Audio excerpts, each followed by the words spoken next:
Hi, Justin here. I'm here at Shoshone in the yoga cabin. One time this was the temple at Shoshone.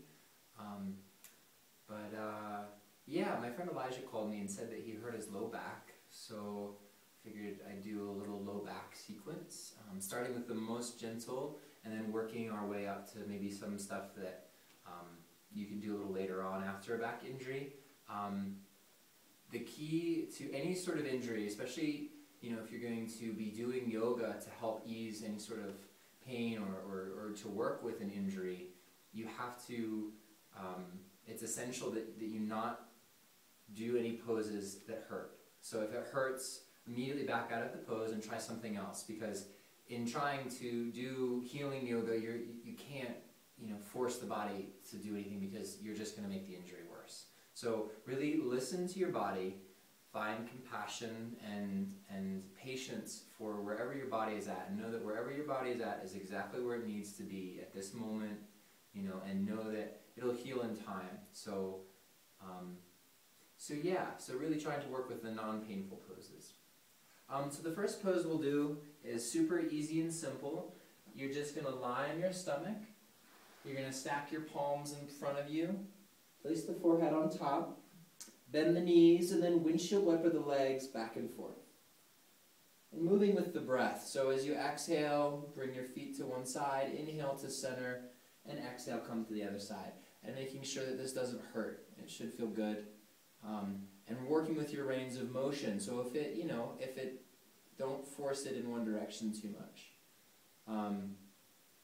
Another easy one is if you get on your back, hug the knees into the chest. This will help release the low back. You can even rock back and forth real gently. And again, being mindful of your breath, trying to breathe into the movement, and really being really kind to yourself. I know that's kind of obscure to a lot of people, but if anybody can do it, you can.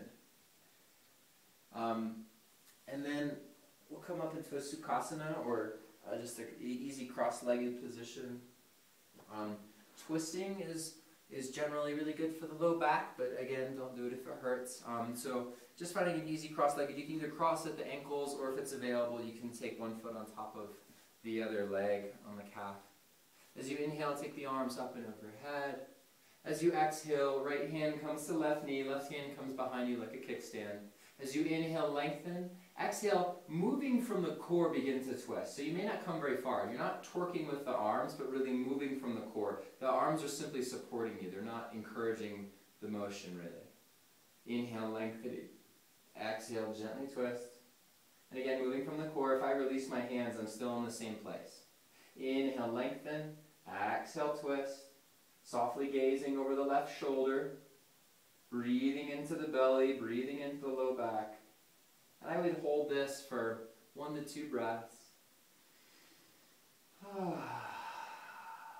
Relax the shoulders. And softly see whatever you're looking at to stretch the optic nerve. With your next inhale, take the arms up and overhead. We're going to exhale to the other side. Left hand comes to right knee, right hand comes behind you like a kickstand. As you inhale, lengthen. Exhale, gently twisting to the right. Again, moving from the core, so you're not torquing with the arms. Inhale, lengthening through the crown like you had an imaginary friend pulling up on your ears.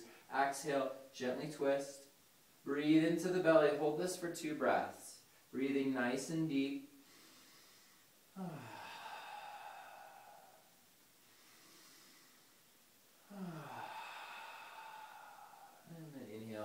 Take the arms up and overhead. If it's available to you, it feels good, you could try a forward fold. So taking the hands out in front of you and then just walking nice and slowly forward, hinging at the hips, rounding into it. If this hurts, back out of the pose.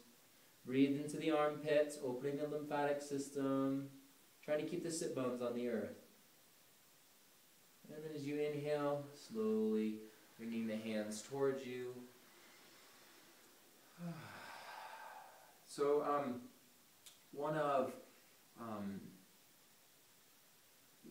they did a study and they found that about 90% of people that have issues with the low back, if not all of them, had an issue with the multifidus. And the multifidus is about the thickness of your thumb, and it runs all up and down your spine on both sides.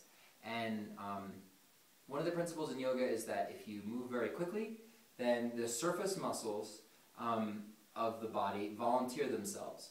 And so that's why, you know, if you are doing exercise very quickly, you're going to build the superficial muscle on the top, but you're not going to affect the super deep core muscles. And the deeper core muscles are essential for stabilizing the muscles so that you don't get injured. So I'll show you two different exercises for the multifidus. We'll start with the easy one. So hopefully go ahead and take the right hand about an inch away from the spine. Step the left foot forward this time. And as you inhale, leaning forward and back. Forward and back. Breathing into it, inhaling as you come forward onto the right toes, exhaling as you come back. Breathing into it. I think we already did this side.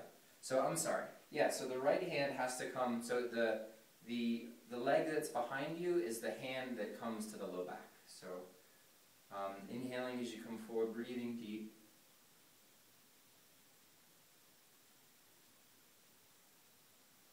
Inhaling forward, exhaling back.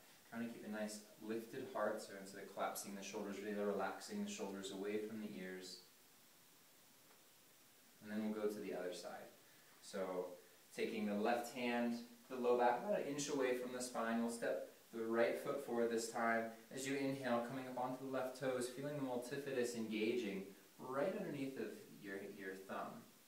And again, the slower you move, the deeper the core muscles you're affecting. So really noticing how it feels and trying to slow it down.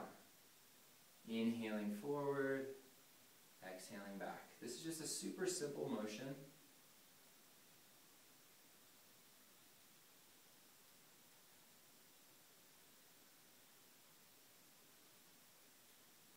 And then we'll switch to there's a different variation on this pose. So if you step the right foot back, so the right foot is kind of at about a 45-degree angle and the heels are lined up.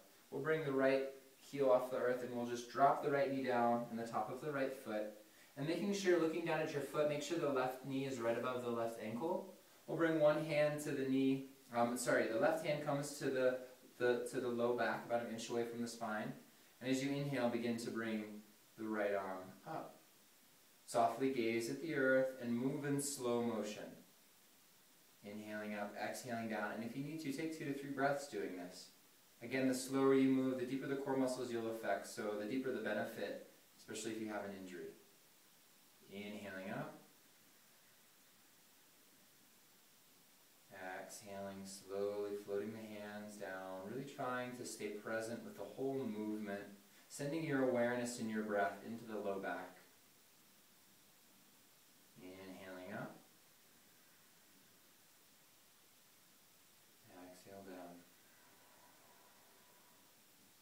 And you can do this as many times as feels good. I would recommend probably 3 repetitions. You could do a little bit more if you'd like. So we'll step the left foot back, step the right foot forward. Again, making sure that the right knee is right above the right ankle, and trying to square the hips towards the front. So they're both facing towards the front. You can kind of feel the bony protrusion on the hips. That's called the iliac crest, and you want to make sure that that's pointed straight front ahead. So this time we'll take the right hand about an inch away from the spine. As you inhale, slowly taking that left arm up and overhead. And again, really focusing on the breath, softening the gaze. It helps to look at the earth, especially if you're thinking a little too much. Exhale, slowly come down. And again, being kind to yourself. If this hurts, please back out of the pose. Inhaling up.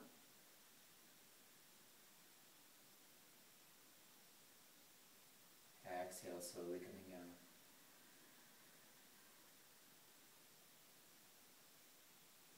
Last time, inhale up.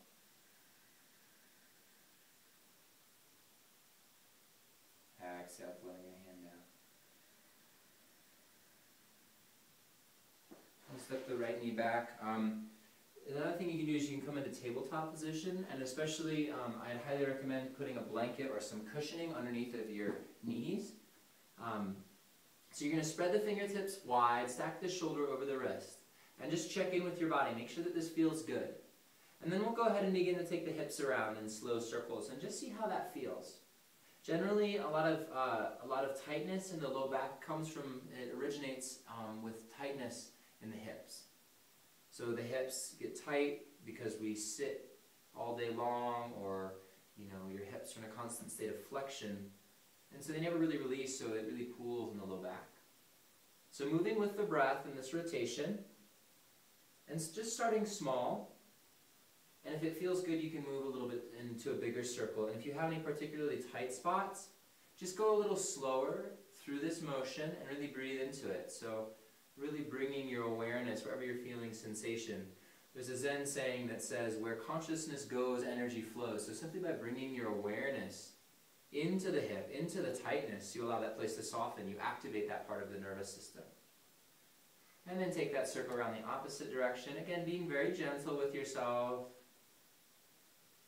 Breathing deep.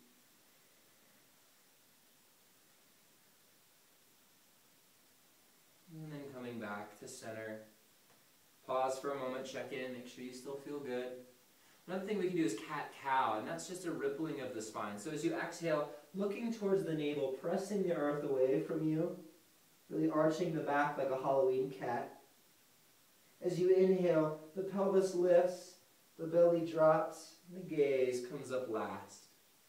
So rippling through the spine. We'll do that one more time.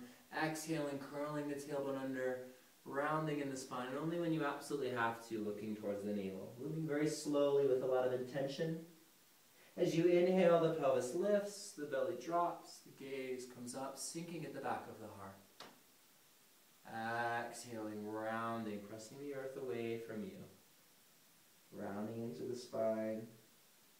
And then exhale, release back to a neutral spine.